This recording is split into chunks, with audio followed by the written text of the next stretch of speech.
This is TWiT. It's time for Intelligent Machines. Yes, the show where we cover AI, robotics, and of course all the smart little doohickeys all around us, getting smarter all the time. Paris Martineau is not here because this is a pre-record for this interview. Jeff Jarvis is Professor of Journalistic Innovation at the Craig Newmark Graduate School of Journalism, Emeritus. I forgot the Emeritus. At the City University of New York. He's at Montclair State University in SUNY Stony Brook, author of the Gutenberg Parenthesis and magazine. Oh man, I got it all in without the jingle. Yay! That's because Benito is not pushing the buttons today.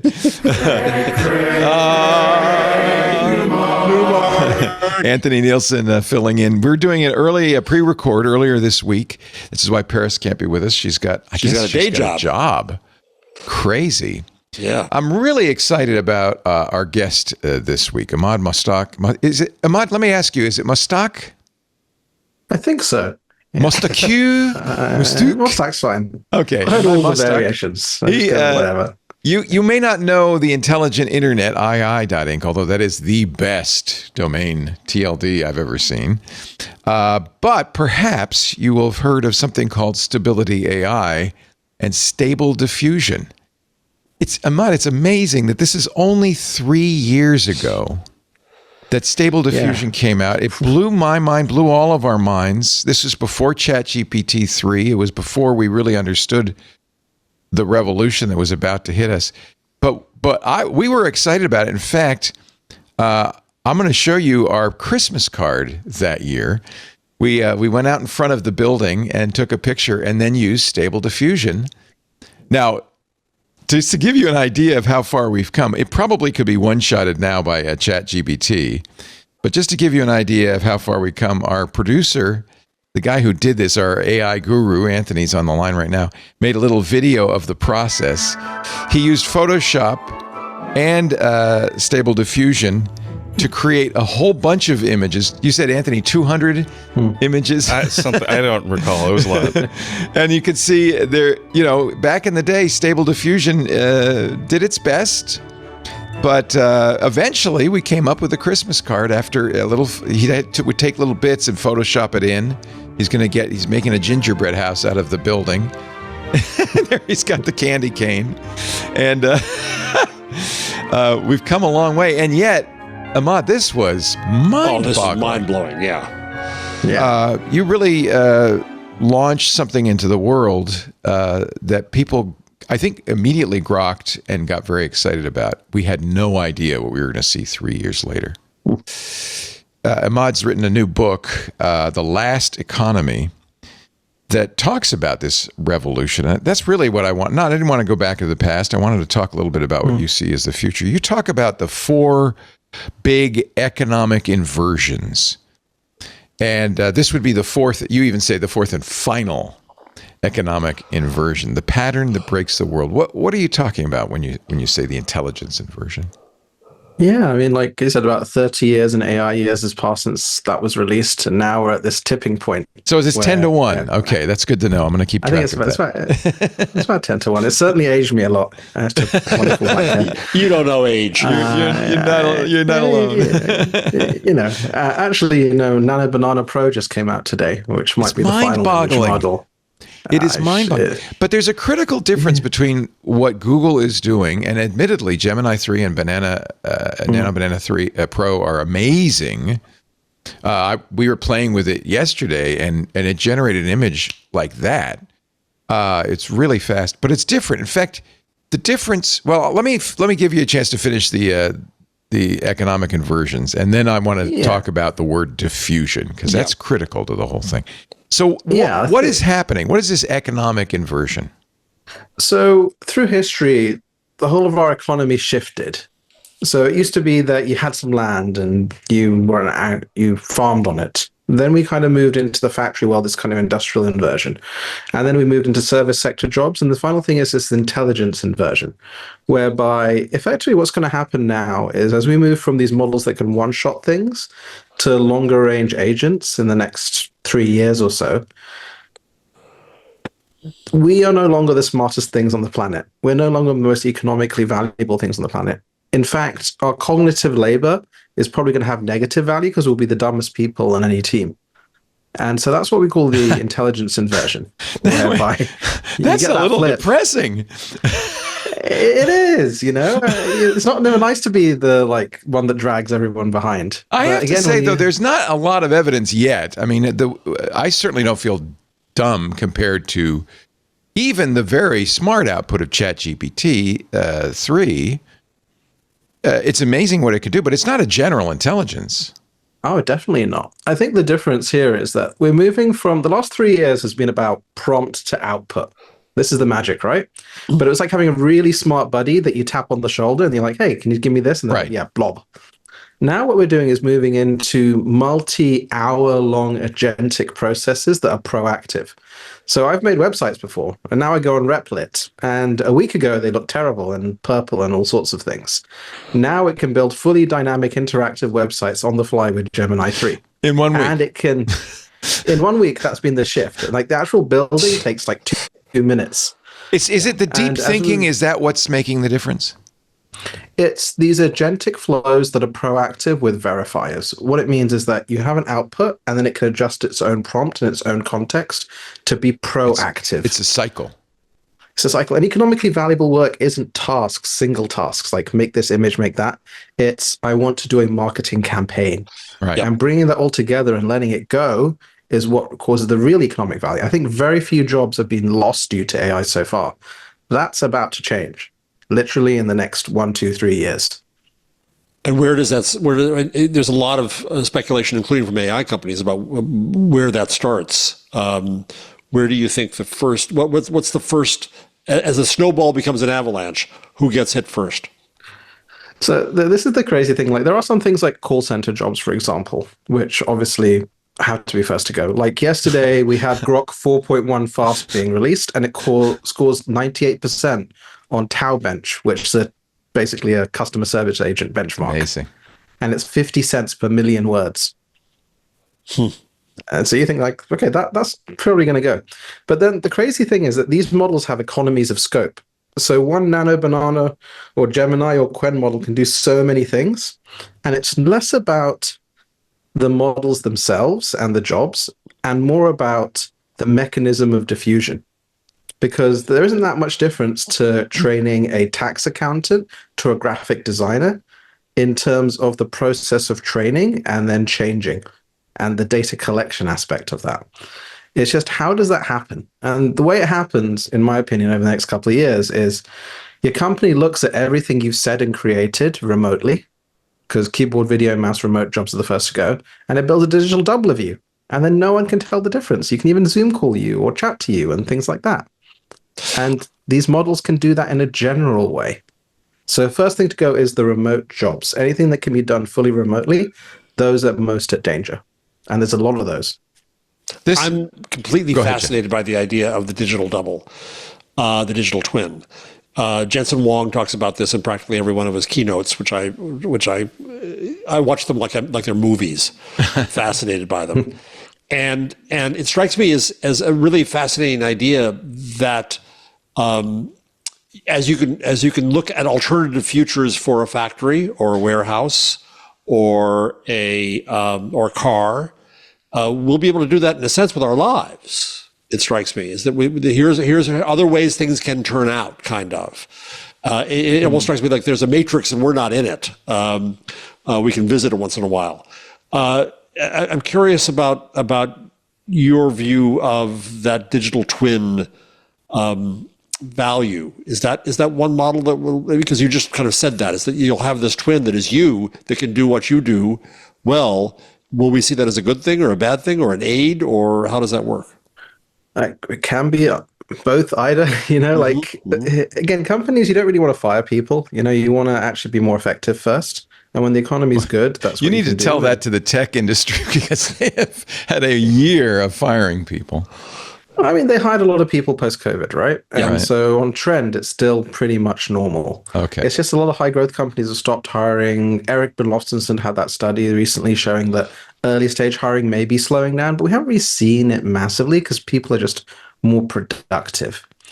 I think the thing here that's really scary, though, is people don't understand how cheap a unit of intelligence has become. When GPT-3 came out, it was $600 per million tokens. So it's about like 1.3 tokens a word. These are little blocks that we chop up. Now, GPT-5 was $10, and the latest Grok models are 50 cents. Now, what does that mean? If you add up the total amount of words you speak in 1 year, it's 10 million. So it's $5 on Grok. The total amount you think is 10 times that, 100 million. So about $50. And these tokens are getting smarter and smarter. So when you actually look at how much it costs to replace an accountant and all the cognitive labor they do and extrapolate it a year or two, the answer is about $10 a year. It's not just token output, though. It's also context. And this is one of the issues. You have to have enough context to store all of the information about you that you want the AI to use, right? Yeah. How do we solve that? When you train the models really well, they can understand context really, really well. That's why it was language models are few-shot learners was one of the original papers that kicked this all off, the original Google paper. Right. You train a generalist model through curriculum learning, like taking it through school, and then it can learn things really quickly, like Stable Diffusion learned your face and made you into an astronaut and things like that. Right. And if you look at the total amount of knowledge that needs to go into the latest models, from language and operational processes to Sunday Robotics, had a new way of doing the manipulation via just cameras on the hands. It's actually relatively small once you get the architectures right and once you get the pre-training right.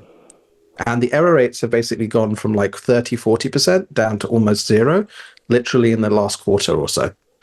So that's why it can learn new tasks so quickly. One of the things we were amazed at last week playing with Gemini 3 is that it knew events up to the minute. It was able to, it was so much smarter than previous models, which did, said, well, my model ends in 2024, so I have no idea about that. And then it would hallucinate. Is that what we're seeing? Is that it's able to, absorb more information in a more efficient way? Yeah, and it's smarter as a start, and it can absorb more information smarter. And GPT-5 was the first one that literally had a drop in hallucinations from 20% down to the single digits, 2 or 3%. But then something like a Gemini 3 has a a million token context window. Yeah. Which means that you can upload almost a million words of context in one go. And they can just analyze that once. And there's the cost for the first lot of that, like uploading a code base, and typical code base is about 200,000 tokens. But then there's something called cached learning, effectively, whereby once you've translated that code base or that instruction manual into AI vectors, as they're called, the next query is 10, 20 times cheaper and faster. Wow. You just have to do the differences. So that's why these things are falling in price so much, even as the per unit token intelligence is increasing. And then that means that to replace a virtual worker in a year, probably be a few $100, including the video streaming, where you can Zoom call them or talk to them on the phone 11 Lab style and things like that. Douglas Adams said the first person people we're going to send into to another planet will be the telephone sanitizers and the customer service reps. So maybe AI will help us in his dream. Maybe. Actually, telephone sanitizers will need. I don't think AI can replace them. Whether they need to exist in the first place, I don't know. So that means lots of robots coming, eh? Yeah, that's right. You're right. Telephone sanitizing robots. Here they come. So what does that mean for us as humans? Are we going to be replaced as workers? Certainly as knowledge workers, right? I mean, consciousness and computation are divorced for the first time. And any job that teaches you to be a machine, the machine will be able to do it better. And most jobs are that, right? Yep. Robots have replaced assembly line workers in auto factories. But now it's the cognitive input of unstructured stuff. Like, very few jobs require you to be that creative, really. And even when you're talking about creativity, I mean, K-pop outperforms like top-notch music, right? Like, people know what they want to consume. Okay, we have some K-pop fans in the audience, so Emad doesn't mean to insult you, but I agree. It's all good. I went to a sing-along K-pop Demon Hunters on the weekend on my daughter. Did you? Like, it's fun. It's premium mediocre. Like K-pop, Taylor Swift, all of this, it's premium mediocre. That's good news, because humans, if you give a human a choice, they'll prefer a creative task to a boring, repetitive task. Well, this was the promise of technology, right? It would free us up for the higher things in life. But the key thing is, what is our identity? Like, if your identity is tied up in your work and things like that, the material aspects, then you're in trouble. If you've got a strong community, strong faith, if you've got a strong family, then you're less likely to be affected by all of this, right? Well, And you you can did look at the flip mention side. material aspects. You still have to buy food and pay rent. Oh, Who's going to give 100%. me a salary? So this is why we need to rethink what money is. Because the other part of this, when you extend this, is how does a human company outcompete a fully AI company? And then you look at what Elon is doing with MacroHard, his new version of Microsoft. He's just going to create 1 million AI workers. And they're going to be selling SaaS solutions. And they're going to be selling databases and all these things. And you won't be able to tell. That's what MacroHard is doing. Yeah. That's the real total addressable market for this $1 trillion of spending on all these GPUs. Each GPU replaces 10 cognitive workers. So this weekend, I went to what turned into a debate between Adam Brown at DeepMind and Jan LeCun, who just announced yesterday finally that he is leaving Meta. And as you know, DeepMind and Adam were arguing the case that scale will get us everywhere, and that look at the velocity and look at the vectors where we're on, and if we just throw more scale at it, we'll be there. Jan has been disagreeing with that and saying that LLMs hit a dead end. They can only do so much, and that real-world modeling is the necessary next paradigm and next step. Where do you stand on that debate of scale versus research in new paradigms and new categories? So I think there's this concept of satisficing, right? Good enough, fast enough, cheap enough to replace machine-type jobs. I think we're there. I don't think you need to have any more breakthroughs. Scale was a substitute for terrible quality data in these models. That's like, a good point. really, the model data was terrible. It's like sous videing a steak, right? Right. Now we're seeing more and more efficient ones, and the low end of how much it actually needs of energy for a unit of work is incredibly low. Like, we built a 7 billion parameter medical model that performs at ChatGPT levels on healthcare. That's tiny. And that runs on a Raspberry Pi. Yeah. So it scores 48% on Health Bench, which is OpenAI's health kind of benchmark. Human doctor scored 20%. So it's like, how much energy is that? That's like a Raspberry Pi plus 5 watts of solar will get you a better than human doctor diagnostician. Like, how crazy is that, right? Still using LLMs. Still using LLMs. LLMs are good for certain types of tasks. Diffusion, I think, will win out over that for various reasons. That was my next question to you. Yeah, play that out. But if we just kind of finish this thought, if you're trying to build AI God that can do everything, all singing, all dancing, yeah, we need to have different approaches. If you're trying to replace an accountant, not really. Right. You know? So it's not one master AI. It is a whole army of AIs that are able to do certain things better than the accountant. Yeah, I mean, again, like, we're seeing it right today. Or you're seeing, again, people listening to this can go to Nana Banana, like, that's a graphic designer job gone. Right. You know, you can upload your style guide, you can upload up to 14 different things, and it will do it. And you're like, that is a unit of economic work. And then when you use that in a Replit type agent or an AI agent, our version, then you can see how that's going to start replacing economic work. But will it discover the mysteries of the universe or advanced chemical sciences? No, but come on, you know, like, that's different. We're talking to Emad Mostaque. He is the guy who created Stability AI, brought us Stable Diffusion 3 years ago. His current company is Intelligent Internet at ii.inc. And you can get his book, The Last Economy, right there. He's giving it away. It's in EPUB versions, PDF versions. He's even, I think this is interesting, providing a Notebook LM version, a Chat and a ChatGPT version, and a Claude version. So if you want to read the summary instead of the book, it's also possible. Or if you want to interact with it and quiz it. Yeah, I would say read the book first and then use Notebook LM to ask questions. But fortunately, we don't have to do that because we've got Emad here. This is very encouraging. 2 weeks ago, we talked to Kevin Kelly, who said the future of AI is little AIs everywhere. Just as in the way that computing has gone to the edge, we're going to see AI in the edge. Is that what you're talking about? Well, I think it can be, right? And this is going to be really interesting because everyone forgets about the Jarvis future, right? Like right We now, have Jeff chat to Jarvis our- here right now. What is the Right, Jarvis? let me tell you what the future is. Yes. well, the Iron Man Jarvis future. Yes. Oh, that Jarvis. I know. Yeah, yeah. I know. I mean, who's like, I want to walk into my house and have Paul Bettany talk I do. nicely to me. You know? I do. Yeah. That's why I bought the Framework desktop, because I want a local LLM, but I'm running a 120 gigabyte model on it, the GPT OSS on it. And that's huge, and it's slow. It's 20 tokens a second. You're saying I could run on this machine, I could run something much, much smarter, enough to be a Jarvis. Well, I mean, if you'd got a MacBook M4 Max, then you'd be running that at over 100 tokens a second, right? Like, Right. again, we can have optimized versions of this. Right. But the whole thing is this. In a few years, we will have an AI that's our best buddy for all of us. And that might be an Edge one, or it might be Claude 8 or Right. Grok 9. And that's got a huge impact on the way we will view the world, the way that our own cognition behaves, and more, because these AIs will be the most persuasive things in the world that we've ever seen.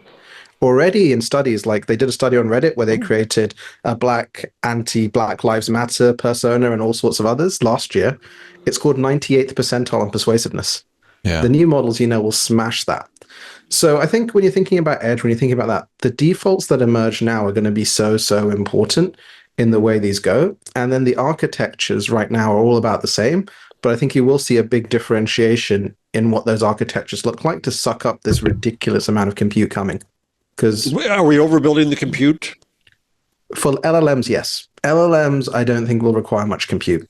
So will this be Diffusion like models- fiber being overbuilt in the day, that this could turn into the bubble bursting, or it could turn into an asset that we find new uses for? No. Every pixel will be generated in a few years. And so the vast majority of compute will be diffusion models, which do media, which do self-driving cars, which will do economic planning and more. LLMs themselves, once you actually optimize the data, are very, very small. Mm-hmm. And the way you can think about it is a code base. An average program is 100 to 200,000 lines of code. You know how you see those things of Gemini one-shotting it? In a few years, it will definitely be able to one-shot any reasonable program. So the cost of building that will be 1 cent when you extrapolate that. Some have said, though, that it's rebuilding programs because it's seen all the previous versions. Can these AIs create new ideas? Can they be creative? Well, it depends on your definition of creativity, right? Like, again, is K-pop Demon Hunters creative? No.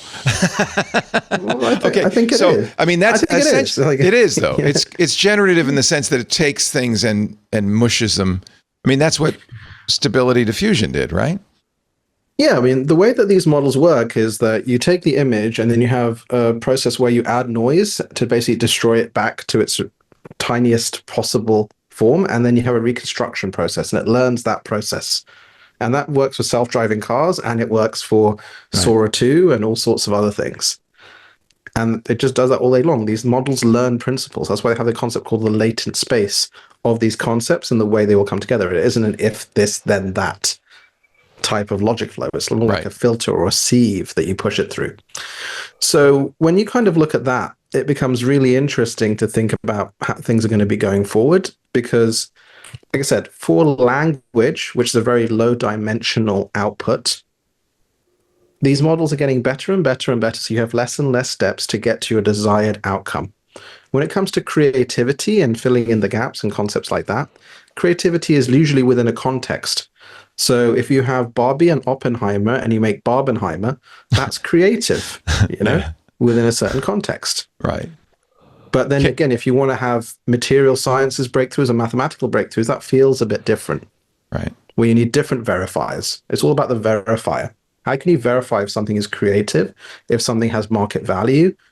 That's the really interesting question that we're moving into now. Yeah. Is diffusion? You're a good advocate for diffusion, and nobody better than you. Are LLMs sucking up too much oxygen in the air, or investment, or resource today versus diffusion? Is there a misalignment of prioritizing resources there in research and in development?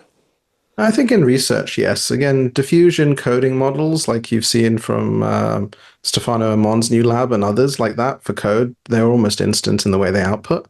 But what happens is most labs now that do media, like Sora 2 is a diffusion transformer. So it merges the mixes the best of the two together. So I think that the hardware itself can do both. But like I said, my view is that the amount of compute going to transformers is actually going to shrink because they're going to get more and more efficient and satisfice. The amount going towards diffusion is going to grow because every pixel will be generated. By next year, you have Hollywood level movies created almost on the fly. And so what do we do about, what do you recommend about the cultural, economic labor resistance? In New Zealand, 2 books were on the list to be given an award, and they got taken off because their covers were generated by AI. The authors didn't do it. That's absurd. The publisher did it, right? And I'm in journalism, and so I hear a lot of pearl clutching about where AI goes, and so there's a cultural issue here, and the PR of the AI industry is not necessarily tip top all the time. Right? And they're also the ones who argue paradoxically that we're going to rule the world and destroy the world, and so it's a really interesting cultural shift here. How do you see that coming as people lose jobs, as people resist? How do you show the benefits in opposition to that fear? So I think if we start with the fear, I know a lot of AI leaders now have cancelled all public speaking because they're basically saying next year is the backlash because next year the jobs start to go. You can kind of extrapolate that from the agents and find that out. And that's because, again, they're not doing the positive side of things. Like, again, this technology can be, we have enough food in the world, we just don't know how to get it to people, you know?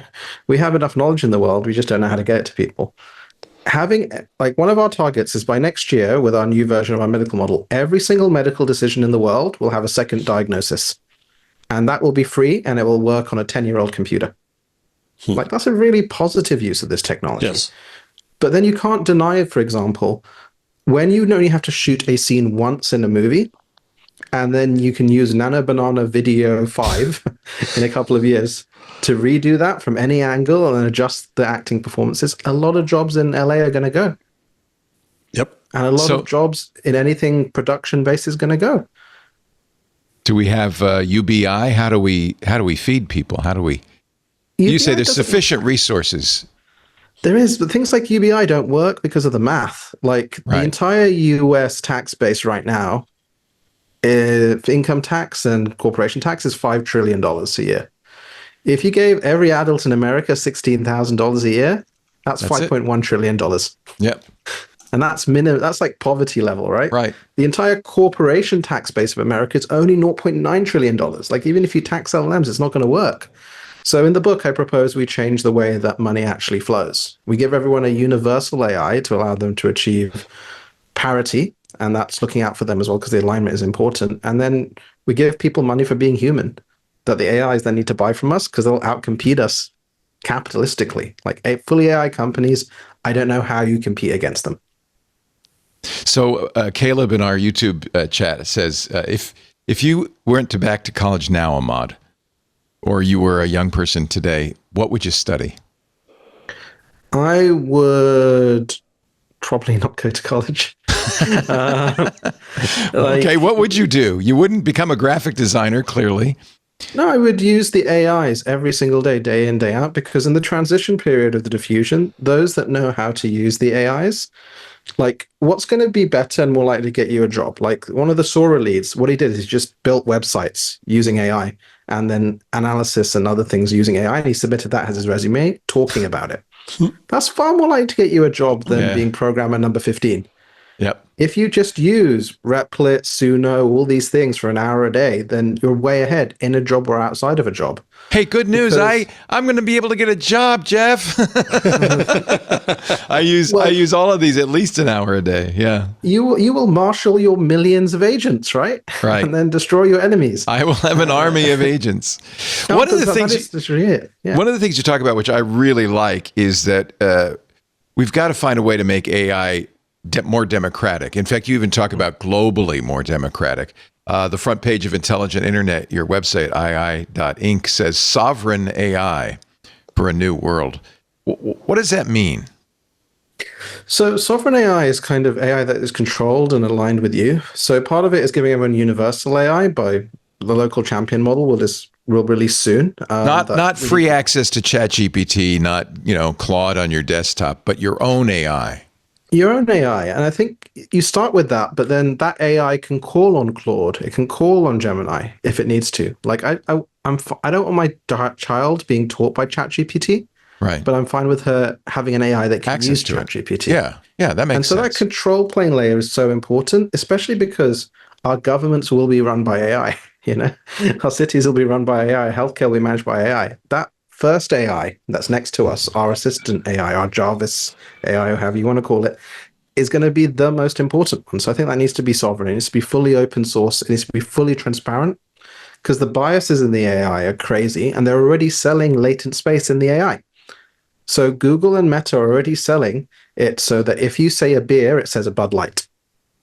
Yeah, those are ads, basically. And it turns out they have far higher conversion rates than Google ads. Mm-hmm. So your Meta mates, or whatever they're going to call it, is going to be like, you look a bit tired. You want a beer.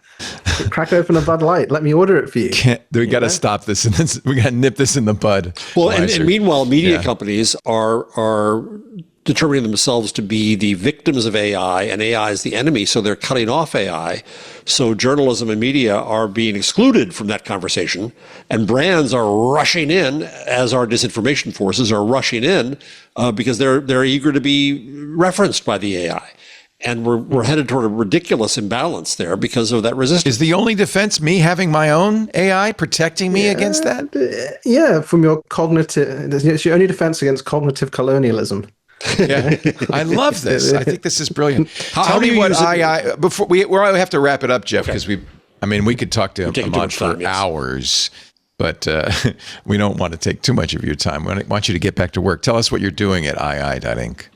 We're just building full stacks for education, health, government, and more. So we announced something, Sage. So and these are small models. These are diffusion models. What are they? What are you doing? So full stack. So fully open models are coming soon. But we just built the world's best agent, for example, scored #1 on Terminal Bench 2, and we're just going to give that free to everyone, basically. When we talked to Jeffrey Cannell at Noose, he was very excited, very worried about the fact that everything's based on Llama right now, Meta's open source AI, and he was worried what happens when Meta pulls the plug on Llama.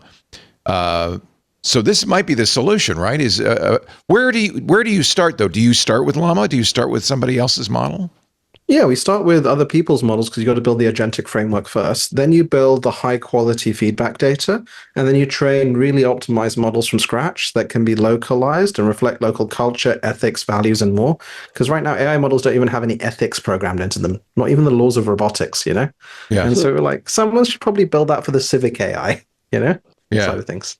One thing people have said, and you quote benchmark results, you get excellent benchmark results already on many of these tiny models, is that it's possible to overfit for benchmarks to really just put the answers in. Are you? I want to ask you, you're not doing that, are you? You're not training them to beat benchmarks? Oh, no, we're not training them to beat benchmarks, but I'm trying to build something very different, which is education, health, government type AI, whereas everyone else is trying to build AI God, And that's a very different challenge. Let's not do that. You don't want your medical model to be trained on Reddit. No, right. No. Right. Amen, doctor. Amen. The really important models that make important decisions need to have fully transparent data, and they need to be given as a human right to everyone. And then it could call on the other black box models for whatever. Right. I love one of the things you say in The Last Economy, which I love, is that a government that's run on AI will be updated daily. Your model will get better every single day. It's not stuck in time. It's going to always get better. If you have self-driving cars, have a self-driving economy, right? Like, why not? Okay. You know what? It makes people a little bit nervous. You're not a doomer, I take it.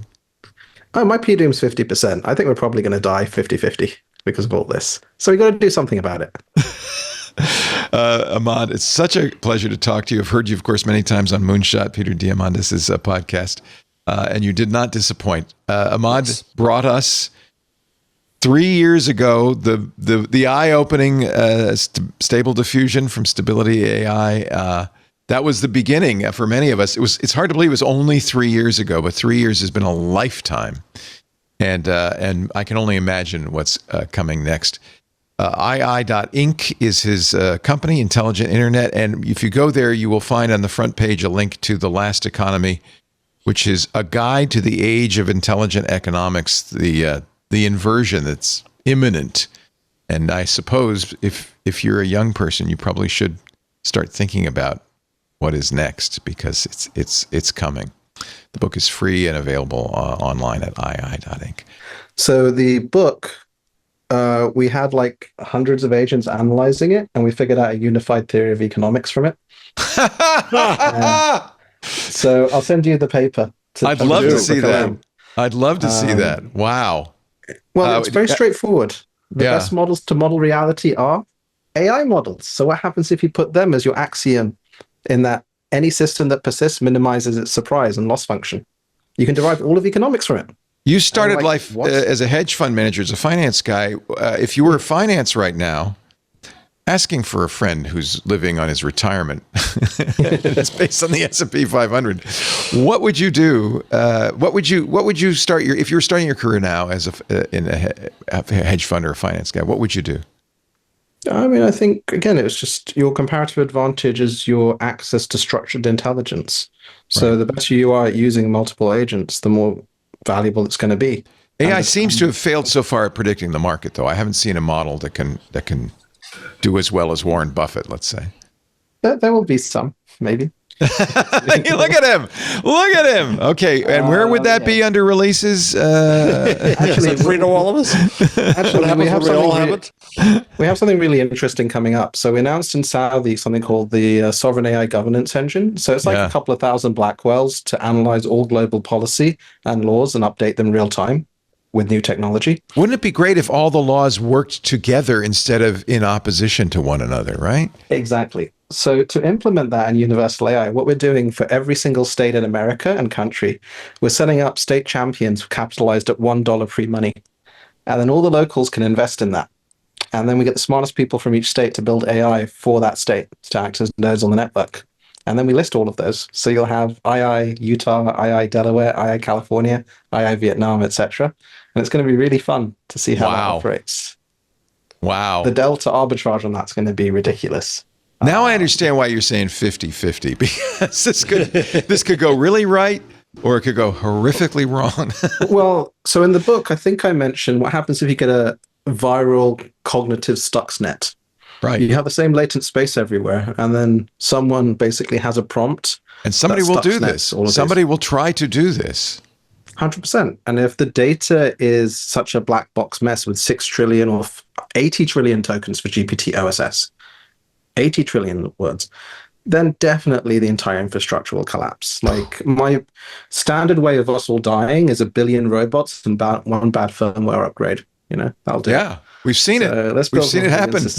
First to AWS, then to Azure, and then to Cloudflare. So, yeah. If they're independent, then that prevents that. Is that the idea, or small? Well, you've got to build really resilient first like the internet architecture. Yeah. And you can abstract away all the front ends if you do it correctly. So the new version of II Agent that we're releasing in a month from now, you can just do all your front ends on the fly, and we're just making it more and more super resilient with its own complete architecture. So there's prompt injection, other kind of protections, because Civic AI should be that way. And then you don't really need the internet if you do it correctly. So that's why we called it the intelligent internet. And I can use your II agent right now on my Mac?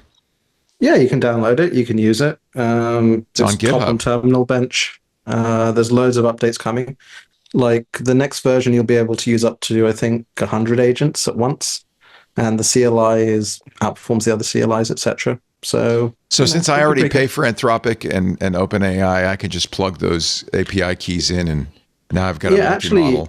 You can log in with your Anthropic Claude or your OpenAI codex, and then you've got a full stack replit using that subscription. That's pretty fun. I will do that. Yeah, I use Claude Code all the time. I love it. Yeah, so this will do that. Yeah, I'd be So very lots of interested to updates see. to come. I was like, build the general ones, and then let's build the really specific ones after. So we'll have the healthcare, education, government, and other things. But then to implement, that's what I was like, let's build the state champions. Like, I if think that's you can, really interesting. yeah, like, we talked in Utah and massive interest there. Like, if you have the locals getting in at $1, then the rich people can invest, and you can do $75 million per state from Right. Reg A. And then the next round after that, you get the Nvidias and the Microsofts of the world to invest, and then you list them. And their Are dollar's you just worried about AI the for everyone. regulatory environment? I know President Trump is rumored to be working on an executive order prohibiting state regulation. No, because do you want no regulation? Would that be the ideal? oh no, I think you should have loads of regulation. This stuff is so dangerous. I was the only AI CEO that signed that damn letter a few years ago. Like, but that's why I built a regulation engine. So we'll send you the link a few weeks ago that we announced in Saudi with Peter. Like, literally, we're building on thousands of Blackwells a regulatory AI, a policy AI that can say this regulation, this policy is unconstitutional. It's not in the interests of humanity. This is what happens when quantum advantage turns into quantum supremacy. These are the best standards, etc. How do you do alignment on something like that, though? Any way we want, I think is the problem right now. Well, this is why you need to impute the value and ethics of various communities, right? And you need to, again, have curriculum learning. Each distinct community. Yeah, that's why sovereign is so important. I really think we're made up of the stories that drive us, right? Right. And so you should have access to universal AI. But again, in Utah, 50% Mormon. Right. That should probably reflect LDS type things, right? Right. But I'm in California. That's very different. Yeah. And that's exactly. And so you would want your education AI to be done by a Californian, right, or someone from San Francisco or LA, and you want to be able to pick and choose what that looks like, right?